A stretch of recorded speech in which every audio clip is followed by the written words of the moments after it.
The house noticed strangers before people did. Lights shifted. Floorboards remembered weight. And on this quiet stretch of rural Vermont, one house had begun to wake at night. If you want the truth before the lights go out, hit like and subscribe. Briarwood Lane curved through low hills and bare spring fields, ending at a modest stone cottage surrounded by budding hedges and an aging apple grove. The place looked harmless, almost gentle, but stillness when it lingered too long often meant something was waiting. Evelyn Moore slowed as she reached the gate. She hadn't taken time off in over 3 years. Missing persons work had a way of bleeding into nights, weekends, memory. When Margaret Holloway invited her to stay, Evelyn accepted without hesitation. A few quiet days, fresh air, no cases. That promise lasted less than 5 minutes. Margaret opened the door before Evelyn reached it, relief flickering across her lined face. "You're early," she said softly, "but I'm glad." Inside, the cottage smelled of lemon oil and dried lavender. Everything was orderly, not obsessively so, but deliberately. The kind of neatness maintained by someone who needed control where they could get it. Margaret moved carefully, kettle first, conversation second. Her hands shook just enough to be noticeable. "I didn't mention this on the phone," she said once they were seated, steam rising between them, "because it sounds foolish." Evelyn waited. Silence was often more productive than reassurance. "Someone's been here," Margaret continued, "at night. Not fear, not panic, just certainty." "What makes you think that?" Evelyn asked.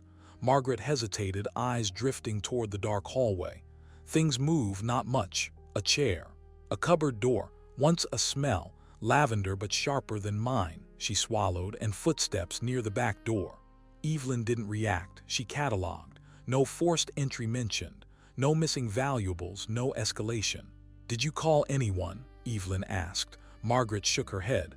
"I didn't want the village talking, and part of me hoped I was wrong." Evelyn leaned forward slightly. "You're not wrong until we prove you are." Margaret exhaled, shoulders loosening. That night passed quietly. Too quietly. Morning arrived pale and misted. Evelyn woke to the sound of dishes and something else, a subtle wrongness that settled in her chest before she could name it. The writing room door was open. It hadn't been. Margaret noticed immediately when Evelyn mentioned it. Her face tightened. "The letters," she said. "They're gone." Her husband's letters, kept bundled with a blue ribbon. Read and reread until the edges softened with time. The drawer stood open.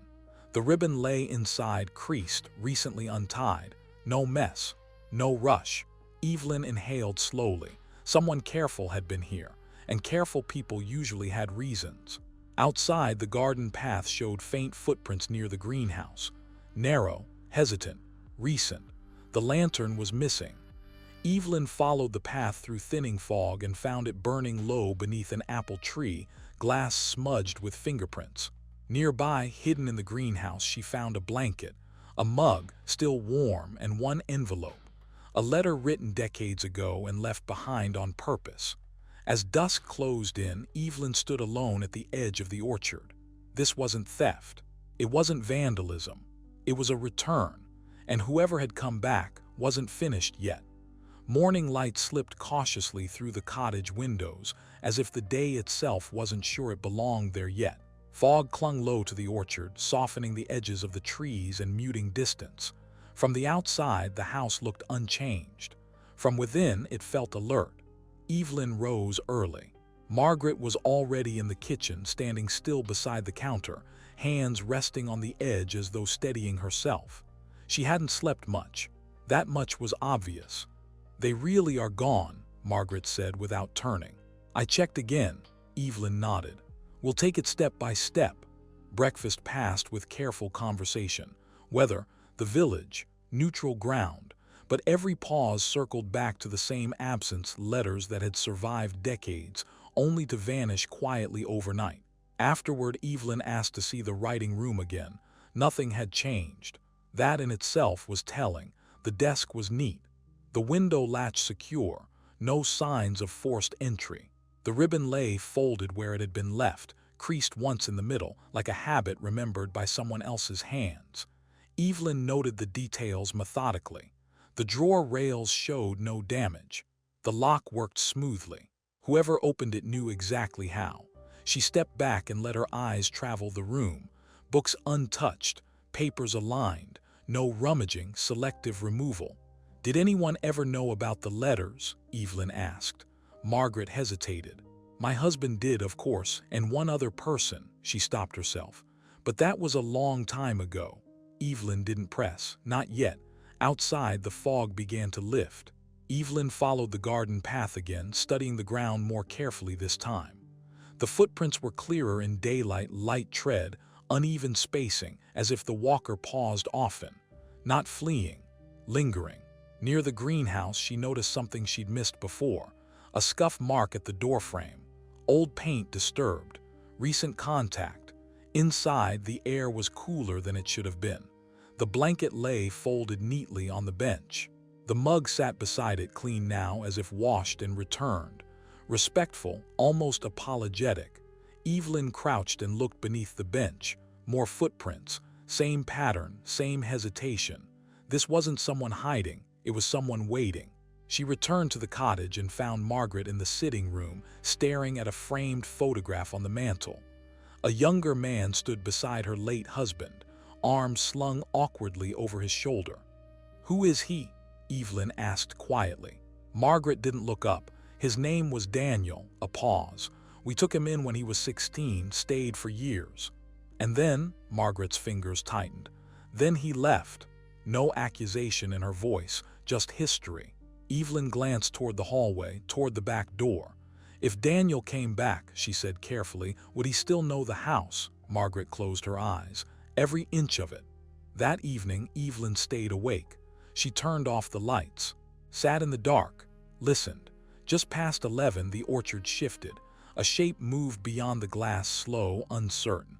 A shadow where there should have been none. Evelyn rose silently and moved toward the back door. It was unlocked. She was certain she had locked it herself. Outside, a single footprint appeared in the damp soil, fresh, and heading toward the house. The footprint hadn't been there an hour earlier. Evelyn studied it from the threshold, careful not to disturb the soft soil. The impression was shallow, cautious, the kind left by someone who expected to turn back at any moment. Not running, not sneaking, approaching. She locked the door, this time deliberately. Then she took her coat and stepped outside. The orchard breathed around her. Branches creaked softly, stirred by a breeze too light to carry sound far. Fog pooled low between the trees, thinning and thickening in slow waves. Somewhere deeper in the grove, a faint glow pulsed. A lantern, not swinging, not moving, set down. Evelyn moved toward it without haste. Every step confirmed what she already suspected. The visitor knew the land. The path taken avoided loose stones, avoided low branches, familiar roots.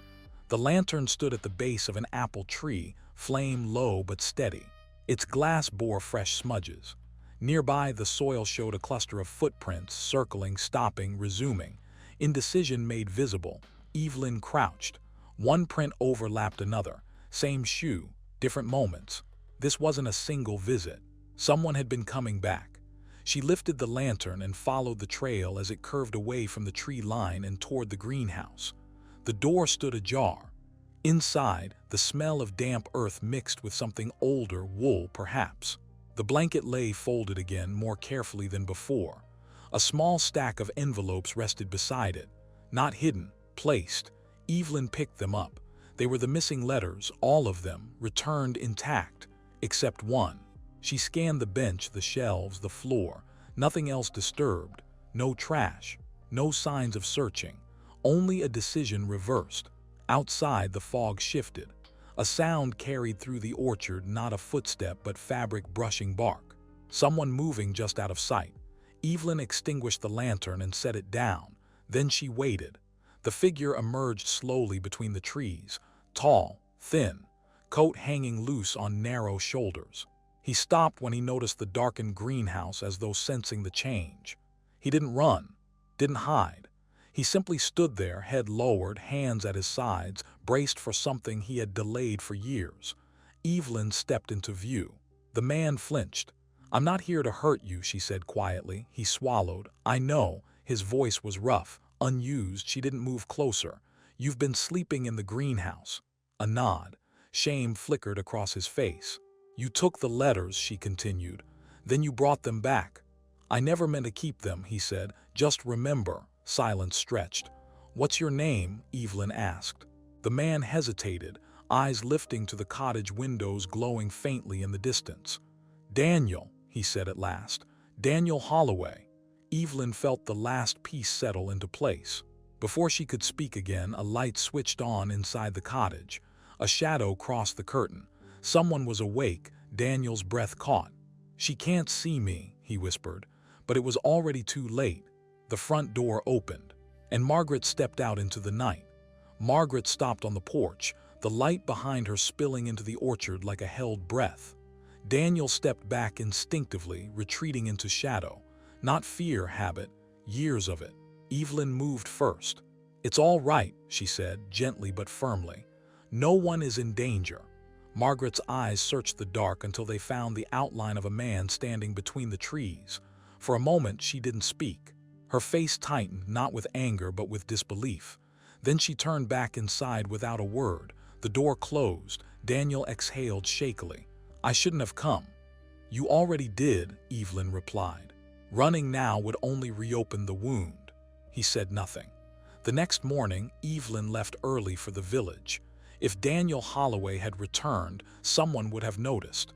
People always did, even when they claimed they hadn't.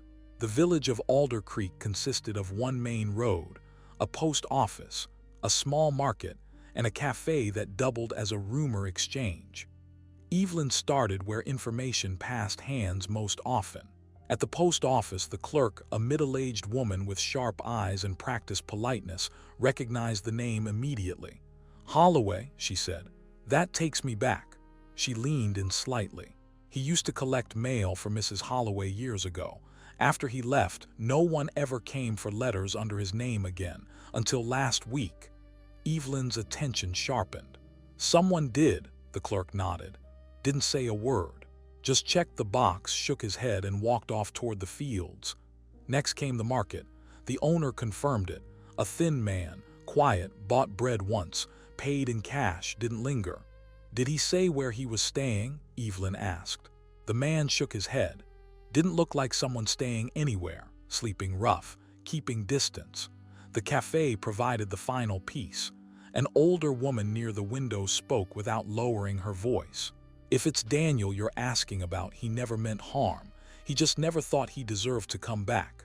That word again. Deserved. By the time Evelyn returned to the cottage, the afternoon had turned brittle and bright. Margaret sat in the kitchen, hands folded, untouched tea cooling beside her. "You saw him," Evelyn said quietly. Margaret nodded. "I knew it was him the moment I felt the house change." She didn't cry, she didn't ask questions. She only asked one thing: "Is he still here?" "Yes." A long pause followed. "Then he hasn't forgiven himself," Margaret said, "and that may be worse than leaving." That night the orchard stayed dark. No lantern, no footsteps. Just before midnight, Evelyn checked the greenhouse. Empty. The blanket was gone. The mug was gone. Only one thing remained on the bench. A single letter, unopened, addressed to Margaret, and placed where it couldn't be missed. The letter sat on the greenhouse bench like a confession that had run out of courage. Evelyn didn't touch it right away. She stood in the doorway, letting the silence settle, letting the shape of the moment reveal itself. Daniel hadn't fled. He'd made a choice, a partial one. He wanted to be seen, but not face to face. By morning, Margaret had found the letter.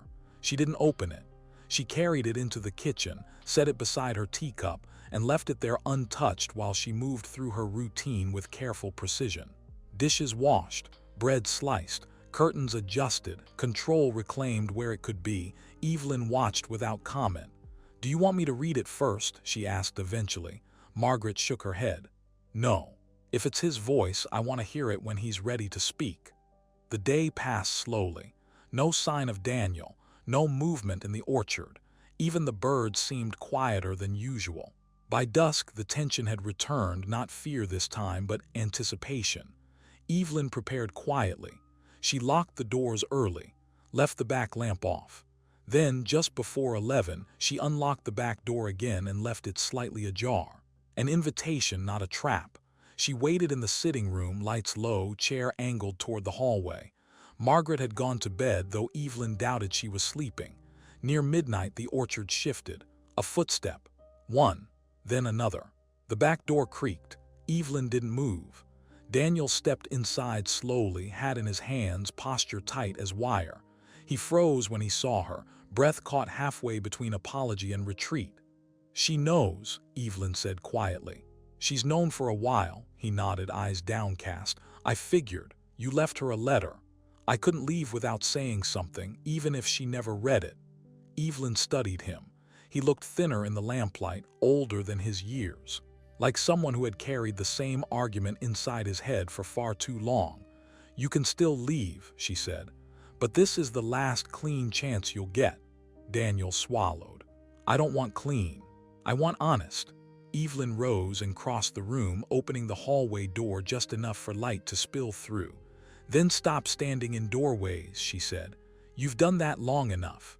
Margaret stood at the end of the hall, not startled, not angry, just tired. Daniel's composure collapsed instantly. His shoulders sagged, his breath hitched, and for a moment it looked as though he might sink to the floor. "I didn't know how to come back," he said hoarsely. "Every year it felt harder." Margaret stepped forward once, then again. "You didn't need to be better," she said. "You only needed to be here." The distance closed without urgency, without drama. She placed her hand against his chest, as if confirming something real. "You're home," she said, and for the first time Daniel didn't step away. Evelyn turned quietly toward the window. Outside, the orchard stood still. No lantern burned. No shadows moved between the trees. Whatever had been haunting the house had finally crossed the threshold. The cottage entered a different phase of silence. Not the cautious quiet that had filled it earlier in the week, the kind that listened for footsteps, but something heavier, slower. As if the house itself had stopped waiting and simply accepted what now stood within its walls. Daniel sat at the kitchen table, both hands wrapped around a mug he hadn't raised to his lips. Margaret moved between stove and counter with deliberate care, her motions precise, almost ceremonial. Neither spoke much. Words at this stage would have been premature. Evelyn remained near the doorway, observing without intruding. This was not reconciliation. It was orientation. Two people relearning how to exist in the same space without flinching at each other's breathing. "You can take the back room," Margaret said eventually, still not meeting his eyes. "The bed's there, the mattress will need airing. It's been unused a long time." Daniel nodded. "Thank you, not I'm sorry, not I missed you." Those words were still too heavy to survive being spoken aloud. Later that morning, while Daniel slept, Evelyn returned to the writing room. The desk drawer was closed now. The ribbon lay coiled beside the inkstand, positioned with almost excessive care. Everything appeared restored, too carefully restored. Evelyn opened the drawer. The letters were there, all of them, stacked neatly, edges aligned. The order deliberate, she counted once. Then again. One letter was missing, not recently taken, not disturbed during the past few nights. The absence was older, cleaner, intentional. Evelyn searched the room methodically. The bookshelf, the chair, beneath the rug, along the window sill. Nothing. That letter hadn't been stolen, it had been withheld. When Daniel emerged in the afternoon, washed, wearing borrowed clothes that didn't quite fit, Evelyn asked him about it. "There was one he never gave her," Daniel said after a long pause. "My father, I mean. He wrote it the night we argued." "What happened to it?" Evelyn asked. Daniel shook his head slowly. "I never read it. I found it on the desk the next morning. By evening it was gone." Margaret had stopped in the doorway without Evelyn noticing. "That was the only night he didn't sleep," Margaret said quietly. "He meant to explain, to soften things, to ask you to stay." Daniel's shoulders tightened. "I thought he'd changed his mind." "No," Margaret replied. "I think someone else changed the outcome." The realization settled heavily between them. By evening, the weather turned. Wind pressed against the windows. Clouds lowered over the orchard. Something unfinished stirred again, not outside this time, but within the house itself. Evelyn stood at the front window as dusk thickened. "Someone else knows about that letter," she said. Margaret looked up sharply. "Who?" Evelyn didn't answer. Headlights appeared at the far end of Briarwood Lane. A car slowed, stopped, and stayed there, watching the cottage. The car remained at the end of Briarwood Lane long after night settled. Its engine was off, headlights dark. Only the faint outline of the vehicle marked its presence, patient, deliberate. Watching. Evelyn didn't move from the window. Margaret sat at the kitchen table, hands folded tightly, eyes fixed on the doorway as though expecting the past itself to step through. Daniel stood near the back wall, posture rigid, the weight of unfinished years pulling at his shoulders. "That car has been there before," Margaret said quietly. "Haven't you?" Daniel nodded once. "I noticed it 2 nights ago. I thought it was coincidence." Evelyn turned. "It isn't." She stepped outside alone. The night air was sharp, carrying the scent of damp soil and old blossoms. Evelyn walked the length of the lane without haste, stopping a few feet from the car. A man sat behind the wheel, late 50s, well-kept, not local. When he saw her, he didn't pretend otherwise. "I wondered how long it would take," he said calmly, lowering the window. "You weren't supposed to be here." "That's usually when things surface," Evelyn replied. "Who are you?" The man exhaled slowly. "My name doesn't matter. What matters is the letter." Evelyn's expression didn't change. "You removed it," she said. "Yes." No hesitation. "Years ago." He explained it plainly. Margaret's husband had written the letter the night Daniel left, not in anger but in regret. It was an apology, an invitation, a request to stay. And it named the man now sitting in the car as the reason for their argument, a business associate who had pressured the family, quietly but relentlessly. "I thought if Daniel stayed, the situation would unravel," the man said. "So I took the letter. I told myself it was temporary." "But you never returned it," Evelyn said. "No," he admitted, "because the silence worked." Evelyn didn't argue, she didn't threaten. She simply said, "It didn't." The man stared past her, jaw tight.